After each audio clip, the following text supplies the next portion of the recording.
자, 서울시 같은 경우는 해체 심의라는 게 있습니다. 서울시 조례를 보면은 해체 심의가 있는데요. 해체 심의는 13m 이상이나 5계층 이상인 경우에는 해체 심의를 받습니다. 자, 우리가 건축 현장에서는 깊이 10m가 상당히 분기점이 되겠습니다. 깊이 10m가 왜 분기점이냐면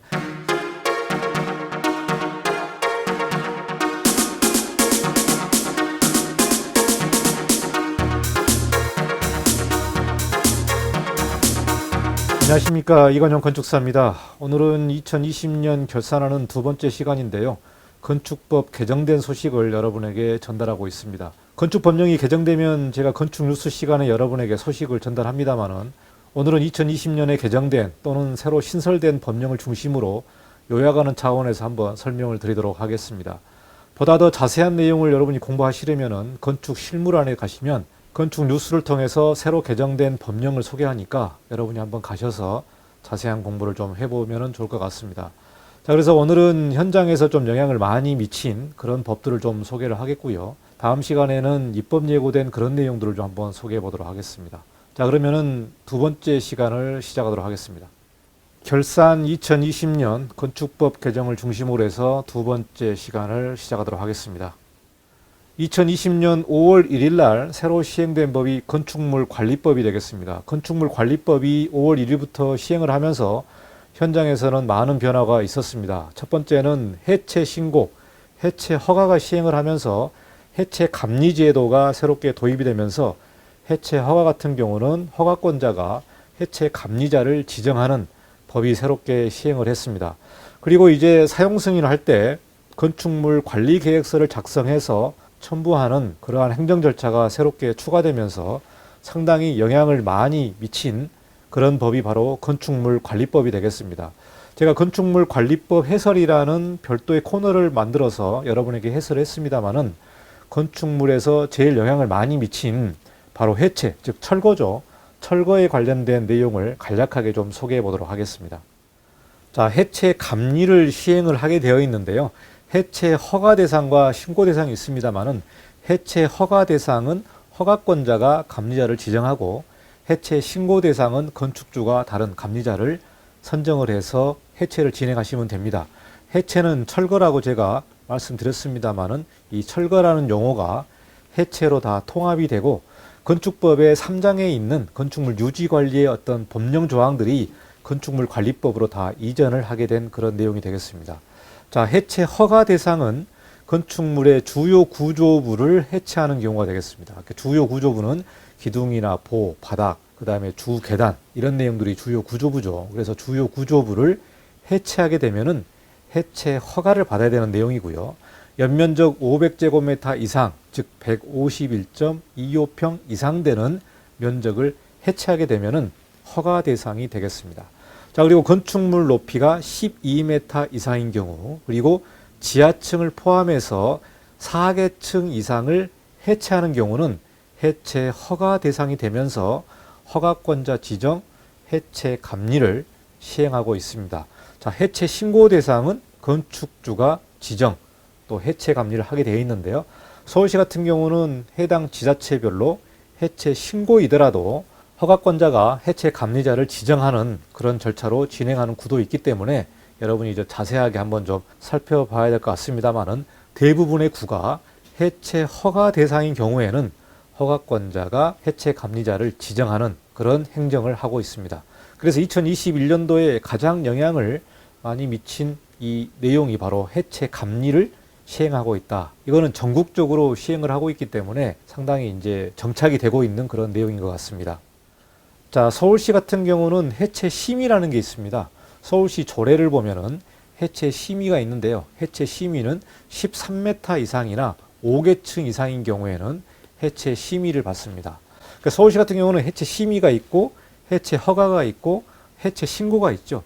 그런데 2020년 10월 15일 공문을 보시면은 해체 심의와 해체 허가 대상의 건축물 같은 경우는 해체 감리를 상주하게끔 지침을 내리고 있습니다. 그래서 상주 해체 감리로 수행을 해라. 자치구 방침으로 상주를 하게 하라. 그래서 상주 해체 감리를 시행하다 보니까 현장에서 지금 문제가 되는 부분이 뭐냐면 이 감리비에 관련된 내용이 되겠습니다. 감리비. 최근에도 건축사들이 이런 업무를 하면서 좀 불만인 부분이 감리비가 매우 높아졌다는 부분이죠.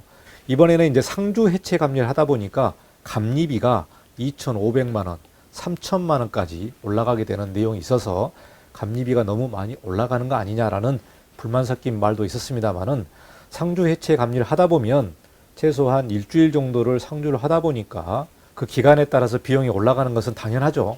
그래서 여기서 우리가 상주 해체 감리를 시행하다 보면 감리비가 자연스럽게 올라간다.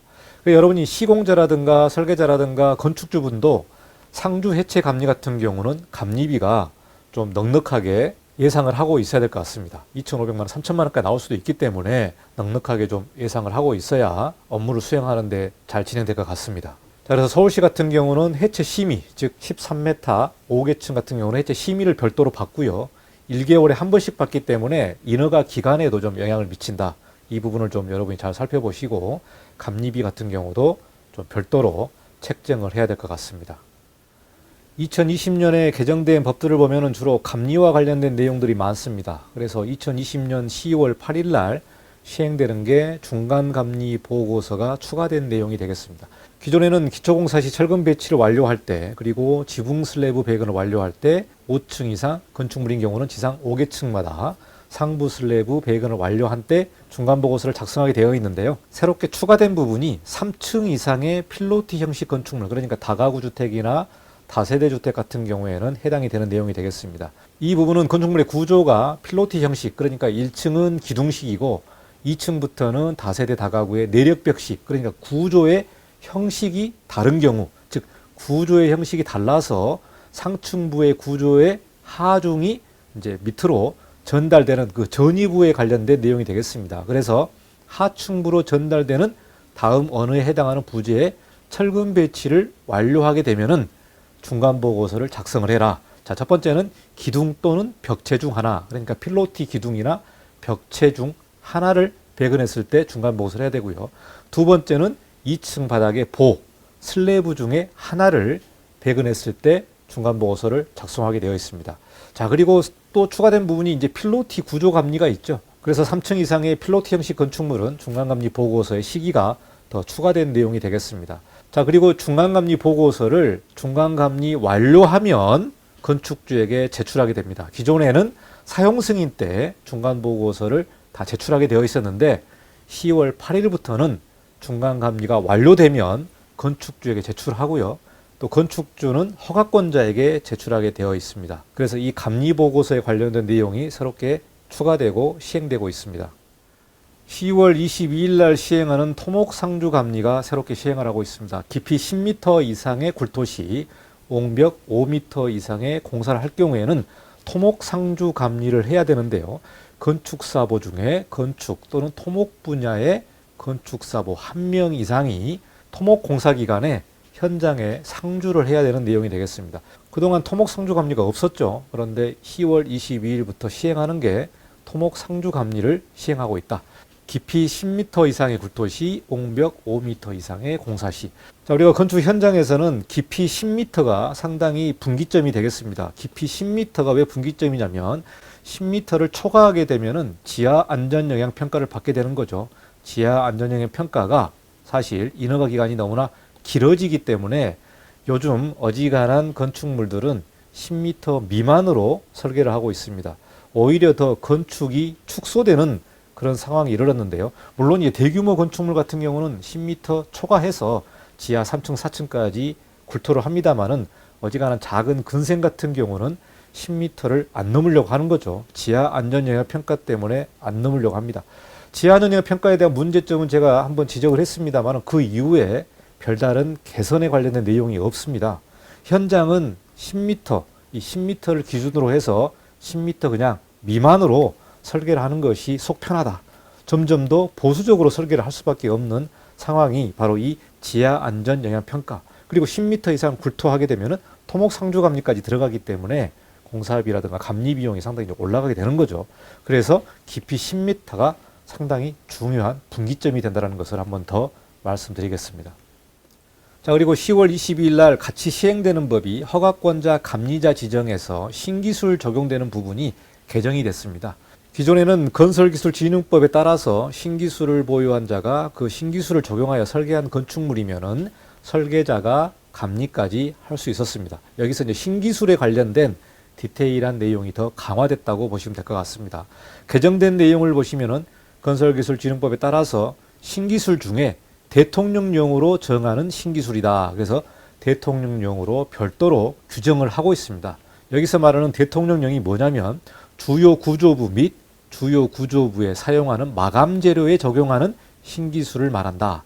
그러니까 주요 구조부에 적용하는 신기술, 주요 구조부에 사용하는 마감 재료에 적용하는 신기술, 이렇게 두 가지로 여러분이 이해하시면 될 것 같습니다. 그래서 신기술에 관련된 구체적인 내용을 더 강화시켜서 허가권자 감리자 부분에 대한 지정을 더 강화시켰다라고 보시면 될 것 같습니다.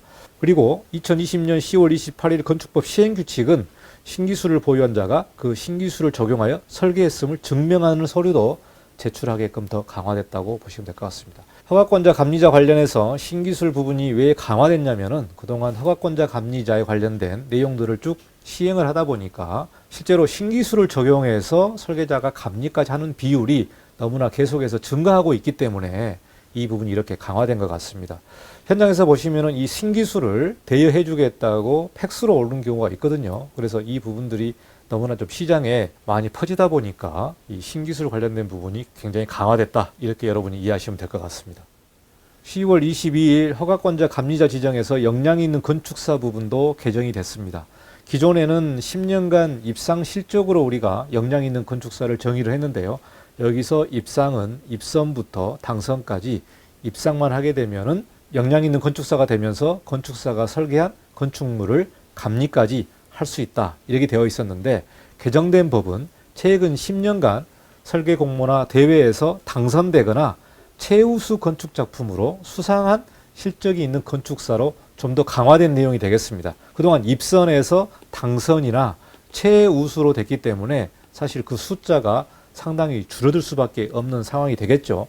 그래서 이 부분도 입상 실적이 10년간의 누적이 되다 보니까 너무나 많은 사람이 허가권자 감리 지정 예외로 됐기 때문에 이 부분도 이번에 개정이 되면서 당선과 최우수 작품 수상한 실적이 있는 건축사로 더 압축이 되면서 그 숫자가 줄어들 것으로 예상이 됩니다. 이 허가권자 감리자 관련된 내용이 2020년 10월 중순부터 개정이 되면서 2021년에는 이제 본격적으로 상당히 정착이 될 걸로 보고 있습니다만은 이 내용 가지고도 업계에서는 반론도 있고 찬성도 있고 좀 호불호가 상당히 나눠지는 것 같습니다. 어쨌든 간에 법이 이렇게 개정이 됐기 때문에 2021년도도 이 내용으로 갈 것 같습니다. 자, 마지막으로 휴게음식점 제과점의 복층이 가능해진다. 2020년 10월 22일부터 시행하는 법인데요. 자, 이 그림을 보시면은 복층으로 우리가 만들 때 상부 높이가 높이 1.7m 이하일 때만 인정을 받게 되기 때문에 1.7m를 초과하게 되면은 인정이 안 되는 거죠. 그래서 상부의 복층을 구성할 때 1.7m 이하로 만들면은 복층 허용을 해주겠다. 이 부분이 되겠습니다. 실제로 현장에서는 이 내용이 아직 모르는 경우도 상당히 많더라고요. 그래서 여러분이 실내 건축의 구조, 시공 방법 등에 관한 일부 개정 고시안을 여러분이 찾아서 그거를 가지고 해당 구청이나 지자체 건축가를 방문해서 상담을 좀 해보시기를 바라겠습니다. 국토교통부 고시 2020-742호가 되겠습니다. 이거를 검색하게 되면은 고시원이 나와 있기 때문에 이 내용을 가지고 여러분이 좀 살펴보시고요. 여기서 자세히 보시면은 그 면적의 30%라든가 최대한 면적 100제곱미터를 초과할 수 없다라든가 또 구조 안전을 해야 된다든가 이 내용이 나와 있어서 이 자세한 내용은 고시안을 잘 살펴보시면 될 것 같습니다. 두 번째 시간에는 2020년에 개정되거나 또 신설된 그런 법령을 좀 소개를 했습니다. 건축물 관리법이 현장에서는 상당히 좀 파급력이 크고요. 또 감리에 관련된 내용들도 전달해 드렸습니다. 다음 시간에는 감리에 관련된 내용을 조금 더 소개를 하겠는데요. 입법 예고된 내용들을 좀 소개해 보도록 하겠습니다. 입법 예고가 마감이 됐는데 아직까지 최종적으로 공포되지는 않은 그런 내용들인데요. 굉장히 안전 감리에 관련된 내용, 또 상주 감리에 관련된 내용들이 대폭 강화될 걸로 보고 있습니다만은 앞으로 2021년 상반기에 어떻게 나올지는 좀 살펴봐야 되겠는데요. 세 번째 시간에는 감리에 관련된 입법 예고를 좀 소개해 보도록 하겠습니다. 2020년 결산하는 두 번째 시간을 마치고 다음 시간에 또 찾아뵙도록 하겠습니다. 감사합니다. 이건용 건축사였습니다.